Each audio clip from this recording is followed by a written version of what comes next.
BJP RSS एक नया drama कर रही, और वो नया ड्रामा क्या है कि मोहन भागवत आरएसएस के सर संचालक दिल्ली में एक मदरसे को चले गए। दिल्ली में एक मदरसे को चले गए और मदरसे में जाकर उन्होंने कुरान की तिलावत को भी सुना, मदरसे के बच्चों को भी देखा, और मीडिया ने इसको बड़ा खूबसूरती से रिपोर्ट किया। अमित शाह हैदराबाद को जब कभी भी आते, अपने भाषण में मेरा 2 मरतबा नाम लिए उनको चैन से रात में नींद नहीं आती। हर बार अमित शाह आकर मेरा नाम लेते हैं कि ओवैसी की वजह से ऐसा हो रहा है। अमित शाह साहब ये बताइए कि आपने जब यहाँ के एमपी बने, आपने जुहापुरा में कितने काम करवाए अपने एमपी फंड से, बताओ आप। अगर वीडियो अच्छी लगे तो चैनल को सब्सक्राइब करें, और अगर अंधभक्त हो तो निकल। बीजेपी आरएसएस एक नया ड्रामा कर रही, और वो नया ड्रामा क्या है कि मोहन भागवत आरएसएस के सर संचालक दिल्ली में एक मदरसे को चले गए।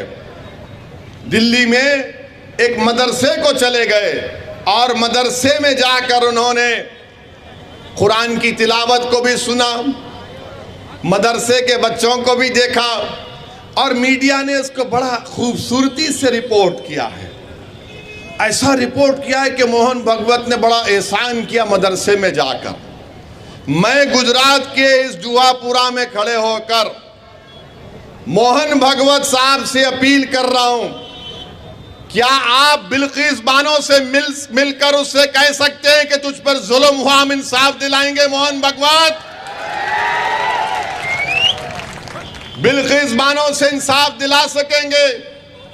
उस बच्ची को जिसको उसके पड़ोसियों ने उसका रेप किया, अस्मत रेजी की, बलात्कार किया, जिसकी 3 साल की बेटी का कत्ल कर दिया, जिसकी मां को और दीगर महिलाओं का रेप करके कत्ल कर दिया, उन जालिमों को मोदी बीजेपी की सरकार छोड़ती है, और जब जेल से निकलते हैं ये इस तरह के लोग जो एक बच्ची पर जुल्म किए, उस पर फूल बरसाए गए, क्या मोहन भागवत बिल्किस बानो से मिल सकते हैं? मिलो, मिलकर बताओ, बोलो कि इंसाफ ये होता है, मगर नहीं मिलेंगे। मदरसे को जाते हैं और आसाम में मदरसों को डिमोलिश कर दिया जाता है। मदरसे को जाते हैं और उत्तर प्रदेश में मदरसों का सर्वे होता है। मदरसे जाकर कुरान की तिलावत सुनते हैं और उत्तर प्रदेश में वक्फ की जायदादों का सर्वे किया जा रहा है ताकि मुसलमानों की वक्फ की जायदादों को उनसे छीन लिया जाए। अमित शाह हैदराबाद को जब कभी भी आते, अपने भाषण में मेरा 2 मरतबा नाम लिए उनको चैन से रात में नींद नहीं आती। हर बार अमित शाह आकर मेरा नाम लेते हैं कि ओवैसी की वजह से ऐसा हो रहा है। अमित शाह साहब ये बताइए कि आपने जब यहाँ के एमपी बने, आपने जुहापुरा में कितने काम करवाए अपने एमपी फंड से, बताओ आप। क्या आपने यहाँ पर पीने के पानी का इंतजाम किया?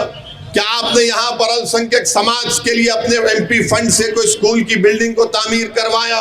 क्या आपने अपनी सरकार से बोलकर जुहापुरा में कब्रिस्तान की जमीन दिलवाई कि कब्रिस्तान की जमीन भी नहीं है?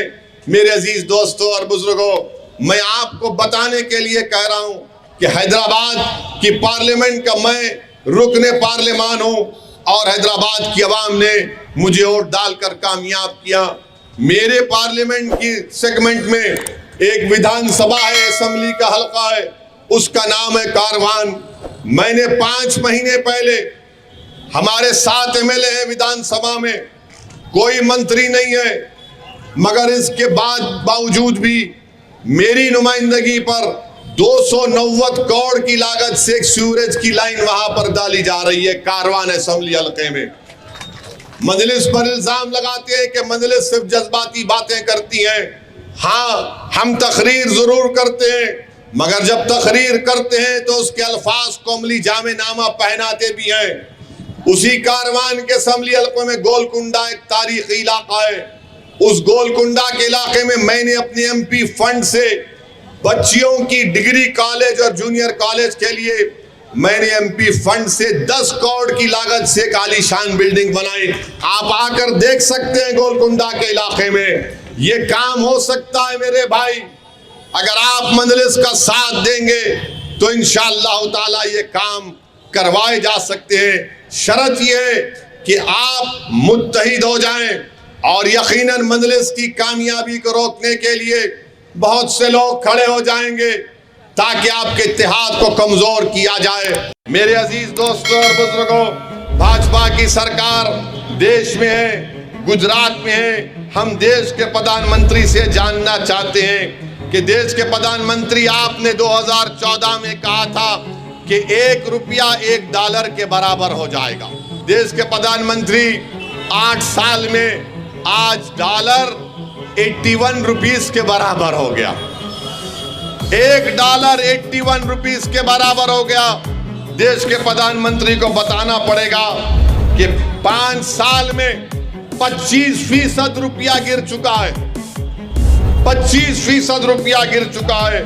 और आपको ये जानकर तकलीफ होगी कि रिजर्व बैंक ऑफ इंडिया ने डॉलर को बढ़ने से रोकने के लिए 1 साल में $100 बिलियन उन्होंने खर्चा किए। $100 बिलियन खर्चा करने के बाद भी आज डॉलर 81 रुपीस पर हो चुका है और अनखरीब में 100 रुपये हो जाएगा। देश की इकोनॉमी बर्बादी के दहाने पर चले गई। वो म्यूचुअल फंड जो 20,000 करोड़ रुपये महाना म्यूचुअल फंड होता था, आज वो सिर्फ 6,000 करोड़ महीने में हो गया। वो जो स्टॉक मार्केट तो माशाल्लाह पिट रहा है। FIIs जो $40 बिलियन के थे, ये बेचकर पूरे लोग चले गए। देश के प्रधानमंत्री से आप पूछेंगे, देश के प्रधानमंत्री डॉलर 81 हो गया तो भाजपा वाले बोलेंगे क्या प्रधानमंत्री ने मुगलों को खत्म नहीं कर दिया? जब पूछेंगे नौकरी नहीं है तो बीजेपी वाले बोलेंगे नहीं, इसका जिम्मेदार औरंगजेब है, मोदी कहां है? यानी नौजवानों का मुकद्दर बेरोजगारी हो चुका है। नौजवान को रोजगार नहीं मिलता, मगर भाजपा वाले सिर्फ हिंदू मुस्लिम टेंशन की बात करते हैं। मेरे अजीज दोस्तों और बुजुर्गों, GST के नाम पर कारोबार ठप हो चुका है।